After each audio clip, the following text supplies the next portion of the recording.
On behalf of my delegation, I offer you my humblest thanks. Never did I imagine that I would meet the gallant and noble Lord of Dorma himself, nor be welcomed into his magnificent hall.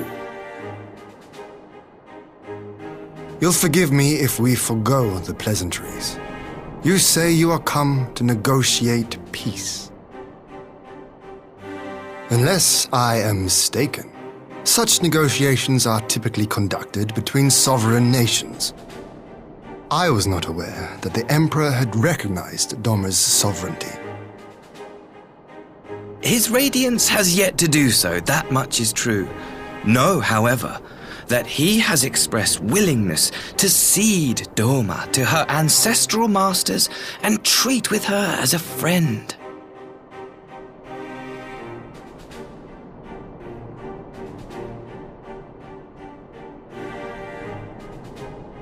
Since the days of Emperor Solus, the Empire has aggressively expanded its territory.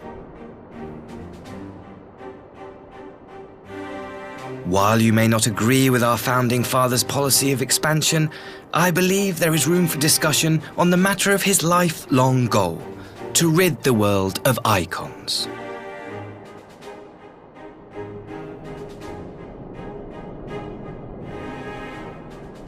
Icons are a blight upon this star. They cannot be suffered to exist. This you know as well as we. In his wisdom, Emperor Varus wishes to explore the possibility of an alliance to combat this common threat. On the condition that Dorma renounces summoning and pledges to police the Korgians' practice of it, his Radiance would extend the hand of friendship.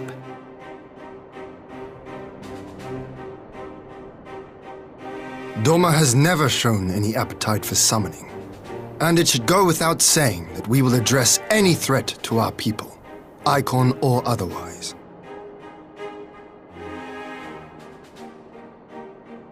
With regard to the Korgin, I must stress that they only resorted to summoning under extreme provocation.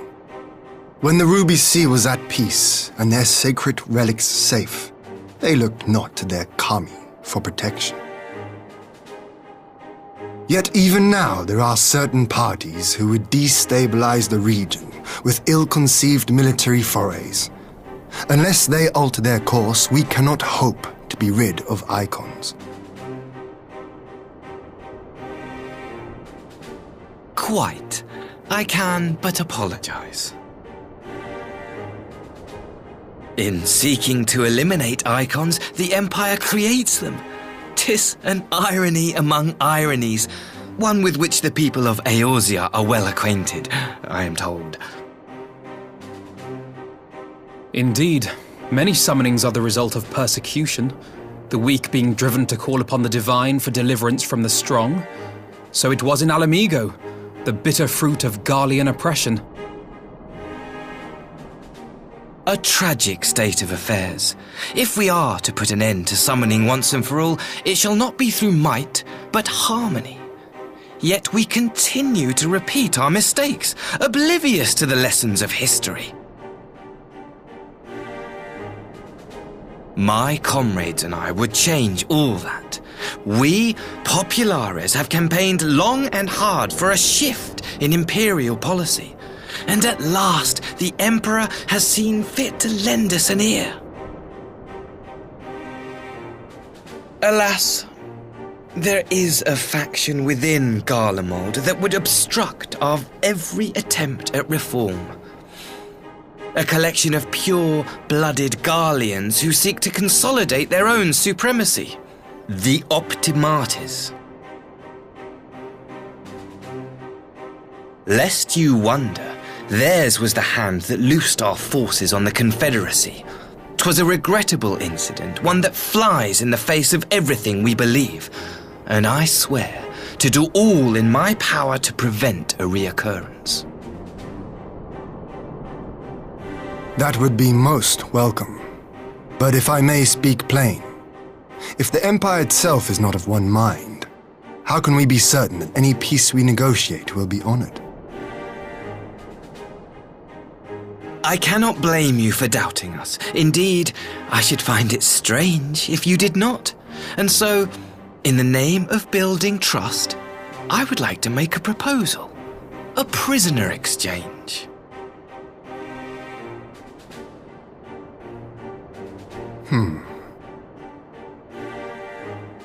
Under Garlean rule, no few Dormans were conscripted into the Imperial army.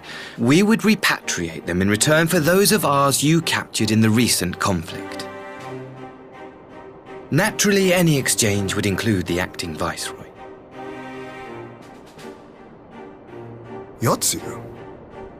What makes you think we have her? Forgive me, my lord. Was it not your wish to speak plain? Let us not play games. I desire only to work to our mutual benefit. The Optimates tried and failed to take my sister by force. I would succeed by peaceable means, thereby strengthening my party's hand. 'Twould be a lie to say I would not also be glad of my sister's safe return.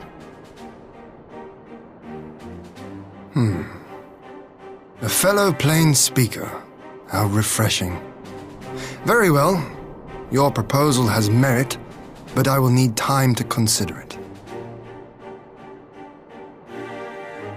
Of course, my lord. May we remain in Dorma until you have come to a decision?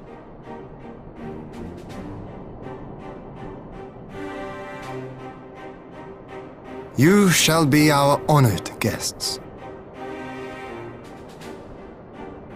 Yugiri, I leave the ambassador and his retinue in your care.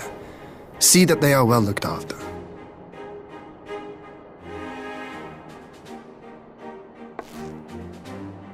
You have our gratitude, Lord Hien. We shall look forward to your answer.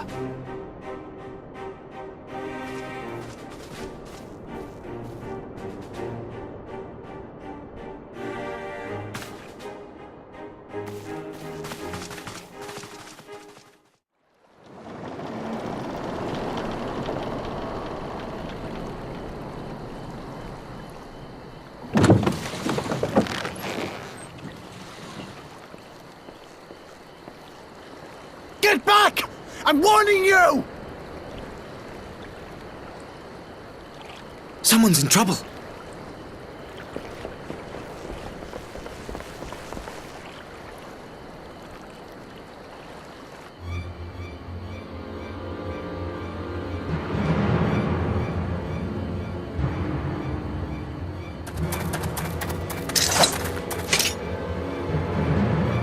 Are you all right? Hi.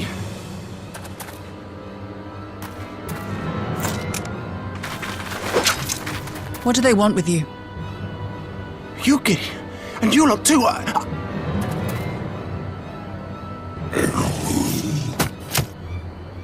I don't know. We were returning from the Enclave when they came at us.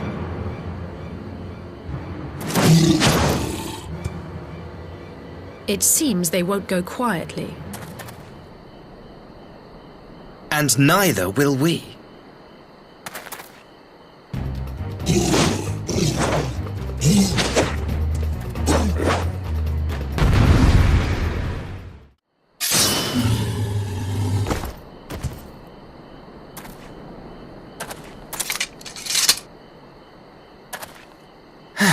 That seems to be the last of them.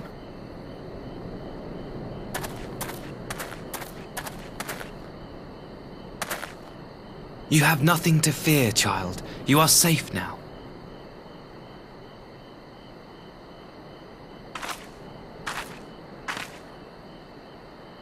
Thank you, sir.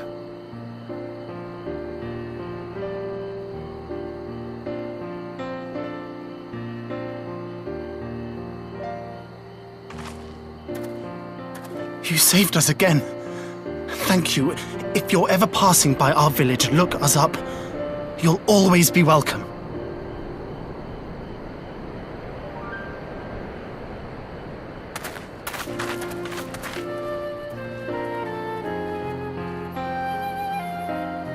Thank goodness we arrived when we did. Indeed. But what could have prompted the Red Kojin to stray so far from the Ruby Sea? I presume these are the sellswords hired by Yotsu. If so, the answer is simple. Desperation. Bereft of Imperial employment, they seek other means to line their coin purses. Another sad legacy of the Empire's mismanagement. The Empire to which you have sworn allegiance. Must you always be so pointed? If we are to bring about lasting change, we must look beyond narrow allegiances. You have every right to doubt me, but in time, I hope you will come to see that we share a common goal. You and yours have fought fiercely to change the Empire from without, but if we are to end the cycle of conflict, the Empire must change from within. Am I wrong?